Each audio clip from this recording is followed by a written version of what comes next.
your strengths and weaknesses that makes you like you know yourself better than anybody knows. So when you are self-aware, everything you know more about yourself, and you can even control it better because you know yourself well. So let's hear from Judges 11, verse 9, and also Judges 16, verse 16 to 17. Judges 11, verse 9. Jephthah answered, suppose you take me back to fight the Ammonites, and the Lord gives them to me.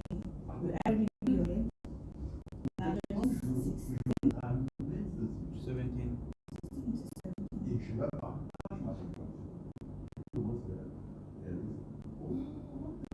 With such nagging, she prodded him day after day until he was sick to death of it. So he used on my head, he said, because I have been a Nazarite, dedicated to God from my mother's womb.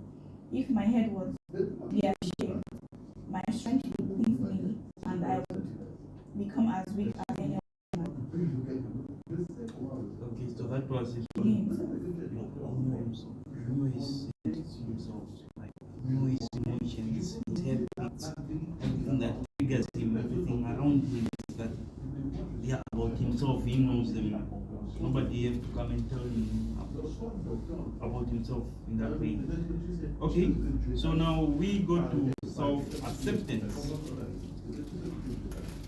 Look at the second part, self-acceptance. Now what's self-acceptance? Now you know what your emotions and your emotional triggers and your habits, which everything that revolves around self-awareness. Now, when we talk about self-acceptance, what are we talking about? Are we talking about accepting our weaknesses or accepting our emotions? What exactly are we talking about when we talk about now self-acceptance? Someone, self-acceptance. It's kind of difficult to define the acceptance. There are many things I can accept. I may decide not to accept myself. Self-acceptance, I don't know the dictionary says about it. I would say it's like accepting that you are capable, no matter how little it is, to do whatever you want to. Richard, can you just maybe also give it a try? What do you think self-acceptance is all about? What's your take on it? Self-acceptance is accepting yourself for how you are. I do not give an answer. That's why I don't want to So say I do that. not give an answer. There's so many problems with I that. have another example. It's like also like accepting your past, whether it was accepting the past just happened, and being imperfect and still being worth. Not beating yourself up. Okay. I'm gonna read the part about self-acceptance here, but there are three scriptures that. Okay, Richard, you give us the first one, which will be. But I think you read the scripture first, and then I will just go. Okay, it has to be Job 1, verse 20-22. Samuel, you give us Philippians 4, verse 6, and also.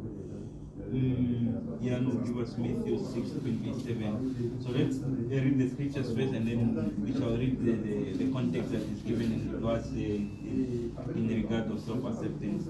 Let's start with Job chapter 1, verse 22. Job 1, verse 20. Then Job arose and ran from my mother's womb, and he returned.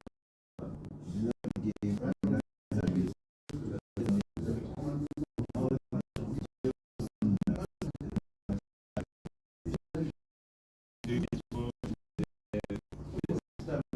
Keep in mind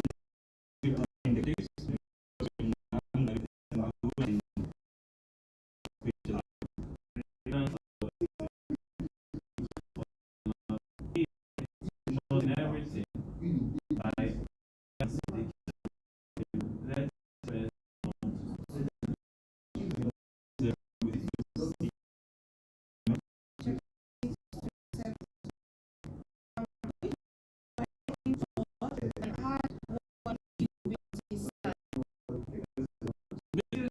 self-acceptance. I think the not really accepting your weakness, but the acceptance of the weakness of who you are, like you know God created you.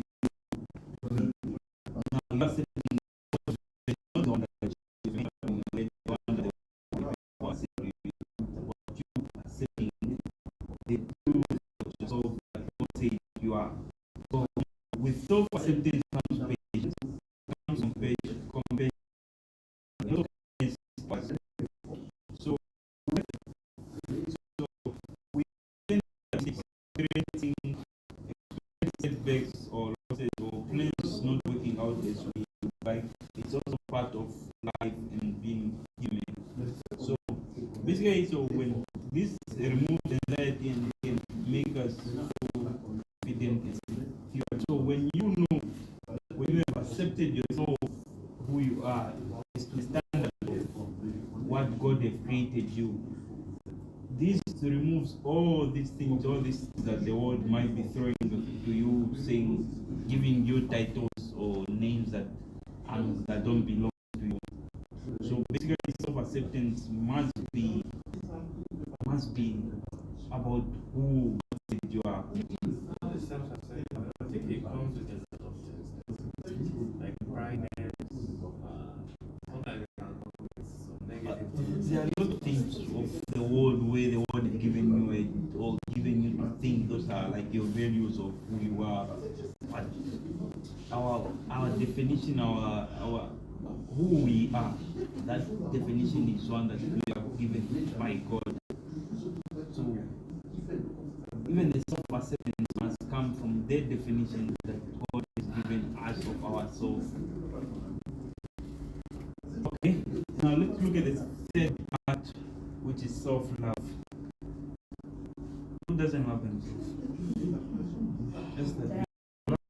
Okay, what do you think makes other? Okay, you say there are people that don't love themselves. What are some of the reasons why it's an individual or would somebody not love themselves? There are some that they are not like the way they are, like they don't enough and they're not satisfied with the way they are. Yeah. For example, okay, just there are ladies. It would look like, I don't know, but then just say there are ladies, they say like Nigerians. Men, there are ladies, you know, when you see other ladies, like they have this, the back, the nyash, everything, and you look at yourself and you don't even have anything, you like, what is happening? That one, that is very sad. That's what I'm saying. That's what I think now. No. There are people who be like, why did God create me like They are not pleasant with the way God. That doesn't mean they don't like them. like there are people that will just keep themselves and then will be like, Okay, there are